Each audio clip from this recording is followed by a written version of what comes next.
Hello, everyone. This is Gruesome Hertzogg. My special guest tonight is Vito Trabucco. How you doing, Vito? Good, Gruesome. How are you? Wonderful. I want to thank you for coming on my lovely old podcast. No, thanks. Thanks a lot for it. I really appreciate it. Yep, the main reason we have you on here, which we're going to talk about a little later on, but I'm very interested in the Bloody Bloody Bible Camp. But if you want, we can start with one of your first films, B-movie, The Shooting of the Farmhouse Massacre in 2002. Oh, okay, great. That's kind of nuts you bring that one up. It was honestly, it's like really the first thing I ever did. I actually made that when I was living in Florida. I was living in California at the time. And I was, still to this day, Shelby McIntyre, who co-wrote Bloody Bloody Bible Camp with me, was in Slices. My brother Joe was in Slices. Slices, B-movie. And we had, and so we had a lot of things I can still talk to, but it's the very first venture we went out and did. I'm not even really the director. It's about as improv as you can get. In my opinion, it was actually pretty funny, and that's how we kind of got started. Well, see, the thing about that's funny you said that. I talked to a lot of people, and they say the same thing. You know, when you're restricted to a certain budget, you have to almost make it. You have to almost make it funny, because if you don't, it's going to look really bad. I agree. That's my main thing. It goes the whole way through, up to even Bloody Bloody. I mean, it's easy. It's not easier, but it's better, I think, to make them laugh when they're not seeing any blood or girls or anything like that. Right. Okay, now your next one. Well, actually, there's one before that, but I'm going to stick with the horror genre. Night Demons in 2004. Now, I know you won an award. Now, what's that all about? We won a couple of them. I was still living in Florida, and we just pretty much were getting in, at that time, me personally, I was just kind of getting a lot into war movies. And the producer of the film had a short story that his father was friends with somebody who was in Vietnam. He wrote a short story of a real experience. And so we went ahead and just kind of, we literally nickel and dimed everything we could together, but we wanted to shoot on film. We wanted to look very, 60s, and we really wanted to give it like a really, kind of, it was a Vietnam film, but we wanted to shoot it like a horror film. And with the angles and lenses and the music and everything, we really wanted to make it feel like a horror film. So we scraped it together. We shot these swamps in Florida, and a lot of people love it to this day. And it really worked out pretty well. And it played a lot in Florida, and we won a few film festivals down there. And it was the last thing we got to make living there. You know, it's funny. I see it on a lot of directors and actors. They have these shorts. Now, I know a lot of the shorts are hard to come by, but I got my first one sent to me last week. It's called Kill Devil Hill. You know, it's an experience to watch a movie. It's only 12 minutes because it gets to the story real quick, but by it being that quick and quick to the point, there's more chances of it being fresh in your mind, and it makes you think. So, damn, what did I just see? It's a weird feeling. Yeah, it is. It's completely different than a full feature. I didn't really understand that actually until the Bible Camp got made, really, and just the whole experience of making it, watching it. It's just the whole short films are definitely a whole different genre in my opinion too. It's neat. I'm getting into that. You know, of course, I like the full features too, of course. But that's definitely. Now my main thing was at that time. We shoot B-movie, and that's, I don't know, maybe a couple $1,000 feature, and we really wanted to up the ante. We loved doing goofy stuff, but we really wanted to become good filmmakers, so that's how we just started. My main objective was I wanted to learn film. I wanted to learn, everything from it, from just the camera, the lighting, and everything. So we wanted to get into the film really hard, and that's why we went ahead and started doing these short films, just so we could have some kind of production value behind it. Exactly, and that's how you really get yourself started. I mean, anybody who would try to make a movie, a full-length movie, they really almost have to have the money, have the skilled people to do it. Because if you try to make a full-length movie and you don't quite have the funds, it can break or make you, basically. Yeah, absolutely. It's a gamble, and when you're walking the line with the money a little bit, such an extra added bit of stress that you really don't need there. Now, your next short, 2005, interested. Hooligan's Valley. Yes, that's the very first thing we made. We moved up to California, and we had Shelby fly on out, my buddy co-writer, and it was actually, I will say, it's my favorite thing I've ever done, was Hooligan's Valley, definitely. A lot of people don't like it, I guess, I don't know, but it's not the best received, but it's my favorite thing I've ever done, absolutely. And it's sort of, to me, it's kind of like a little bit of a homage to old 60s driving films. Yeah, people are, it's a matter of taste. I mean, really, I'm a big slasher guy. I'm a big gore guy. It just, I can deal with haunted house movies as well. It just depends on, it just, there's a way to do it, not to do it. Now, the one that I'm anxious to see, also, I was doing some research on it. It's called Slices in 2008.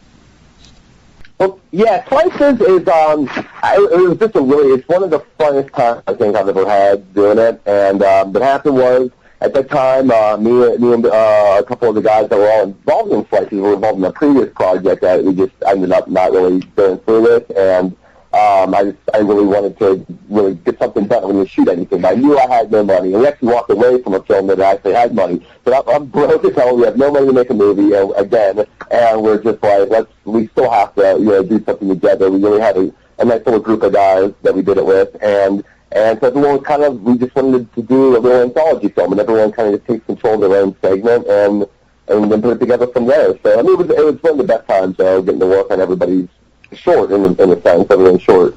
Right. Now, I was checking it out. It has a neat DVD cover. Now, there is two versions. Is there unrated? Or is it just one unrated version only?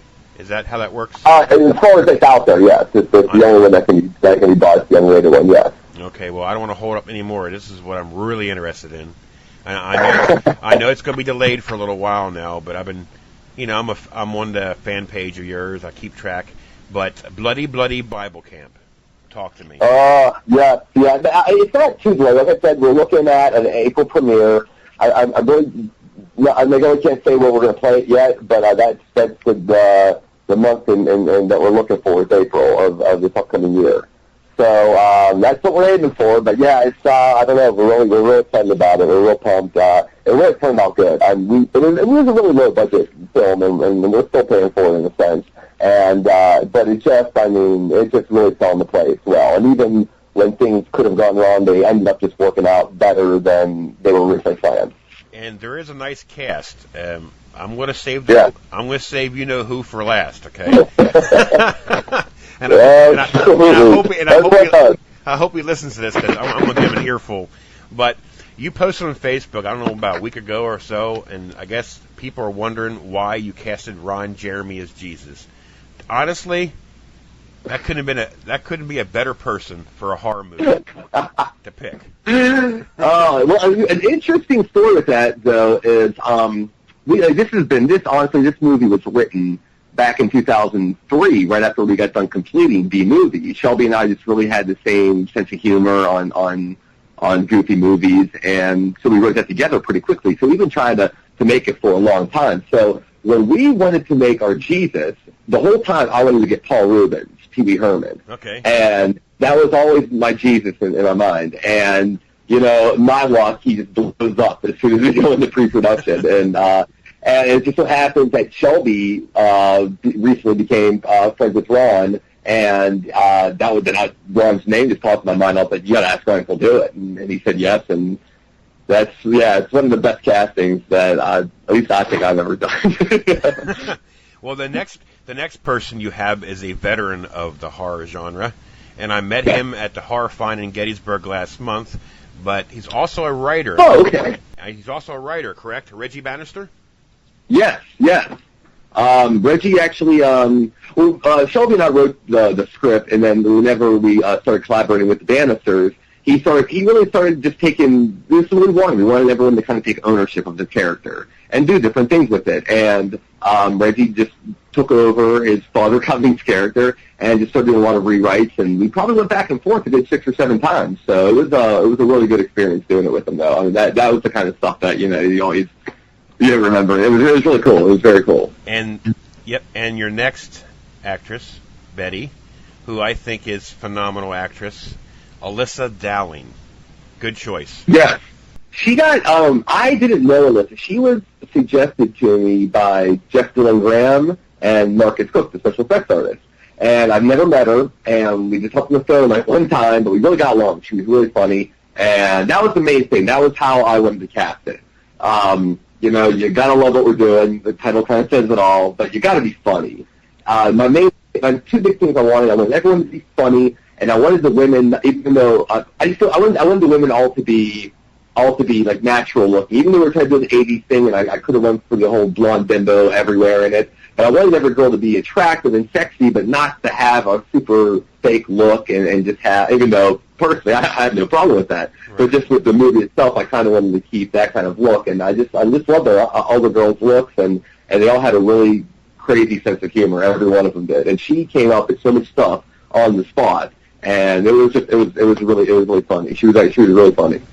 Okay. Now, honestly, this next person I'm going to mention, I've never heard her name before, but I'm intrigued. If I can say her name right, Yvette Corvea. Is that how that's pronounced? Yvette Corvea, yeah. No, yeah, she looks familiar, but like I said, how'd you ever come across her?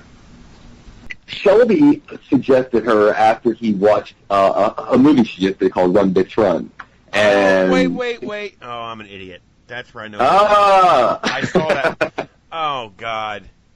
She was phenomenal. Yeah, she was phenomenal in there. I seen that movie. I had that movie. Oh, what an idiot. Oh, cool. Okay, yeah, so Shelby told me to watch it, and I watched it, and he was like, oh, I really love her, because it was written where I think she was a white girl, the original character that she played, and we kind of wanted to give her a little more flavor to the movie, so we really liked her look, and she was a really good actress, so when we watched the movie, I thought she was the casting director, too. And I was like, oh, okay, this is great. So we met her. She lives not far from me, actually, here in L.A., and I met with her. And Chris Motaro, the executive producer, and myself, met her. And, she was really cool girl. And she was on board at the very beginning. What a dope. She was phenomenal in that movie. Oh, my God. Good. Yeah, she's definitely crazy in it. Oh, geez, excellent. Now, I got to mention this punk, okay? Chris, I hope you're listening to this podcast, okay? I hope you listen to it. But you are a Dallas Cowboy punk.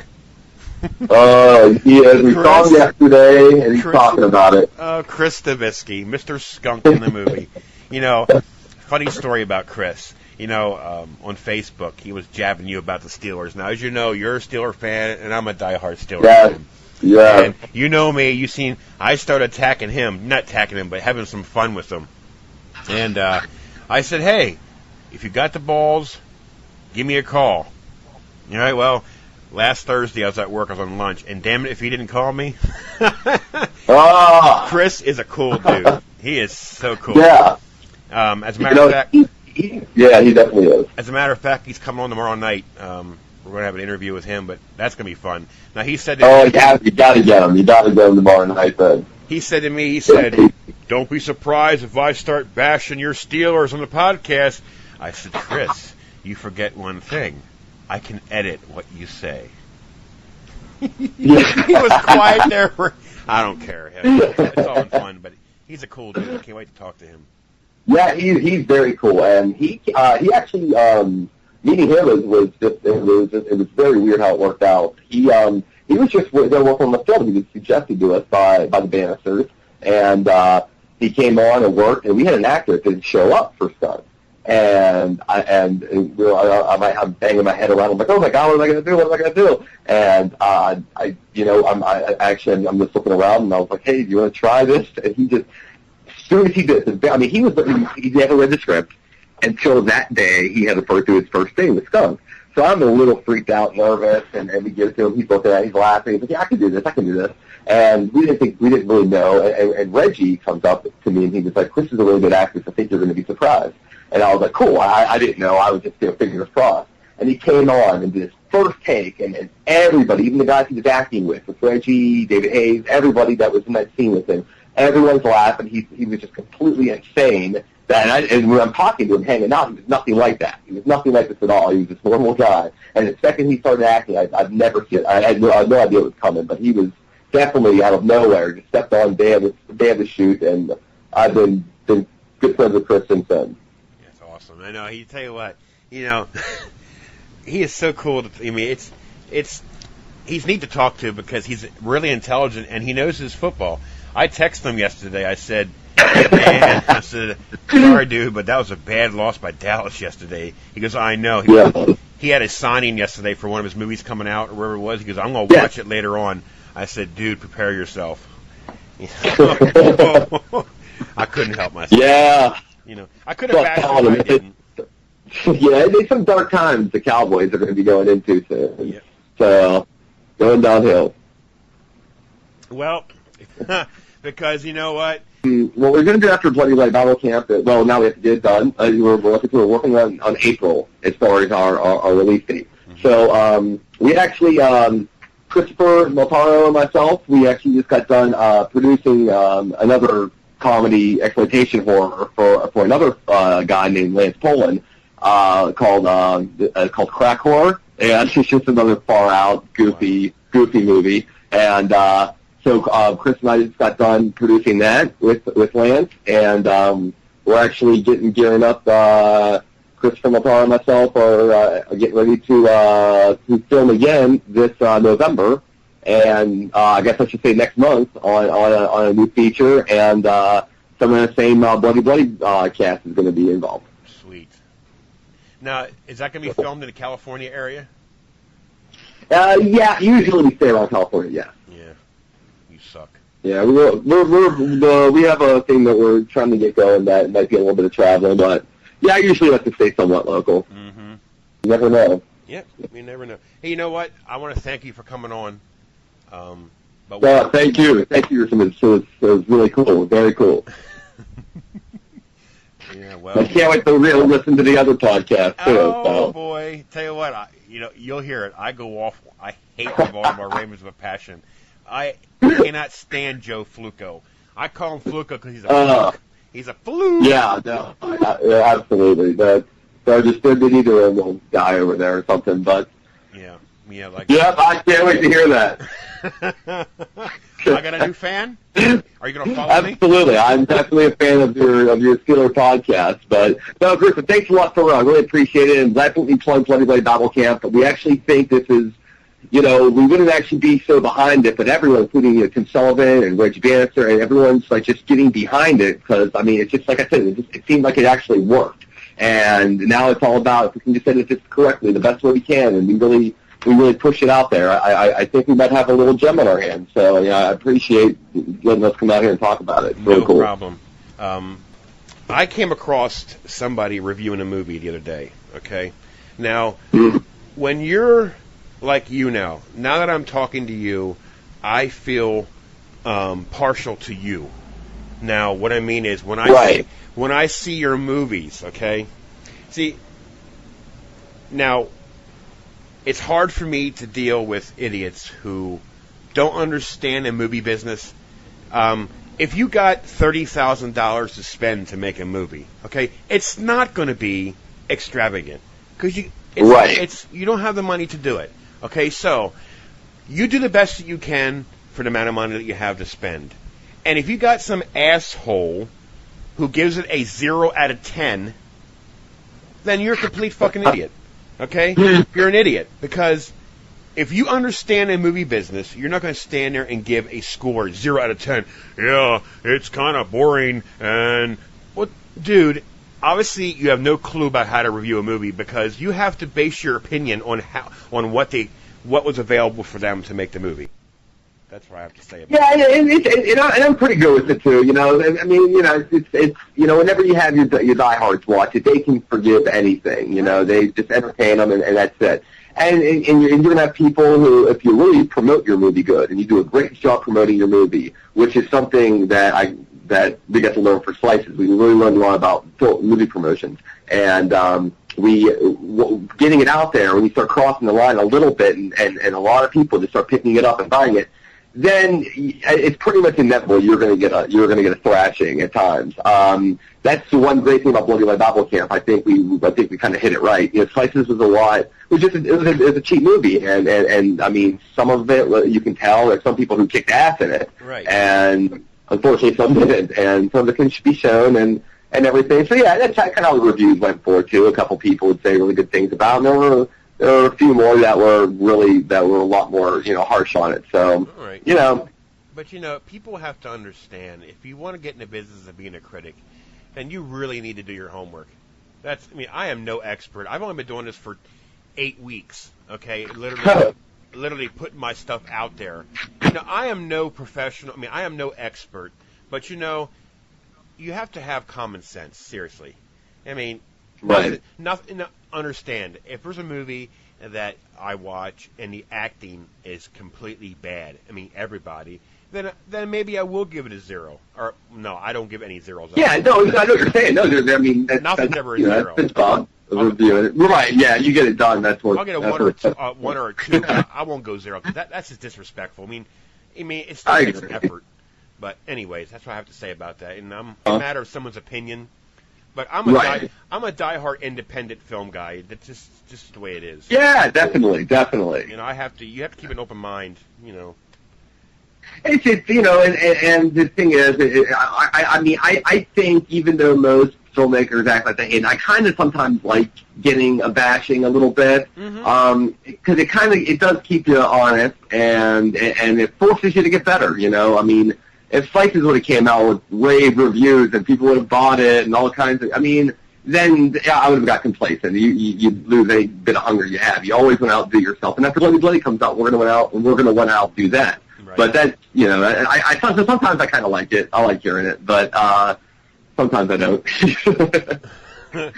Well, thank you for coming on again. I really appreciate it. Keep in touch. Okay? Awesome. Thank you a lot, very much, and I really appreciate it. I'd love to do it again when the movie comes out if you watch it. Oh, definitely. Yeah, that's definitely what we're going to do, because that way we can relate. I can criticize you honestly. No, I'm just kidding.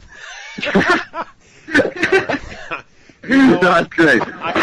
There's so much stuff I'm sorry. There's just so much stuff I'd love to talk about with the movie, but it'd be just it'd go on forever, and I'd love for you to watch it and then get a sense, because it was just a great experience from just how long it took us to make it, to the making of it, and the people we met and how it all worked out. It's just so much just great stuff how it works. So I look forward to coming on again, definitely.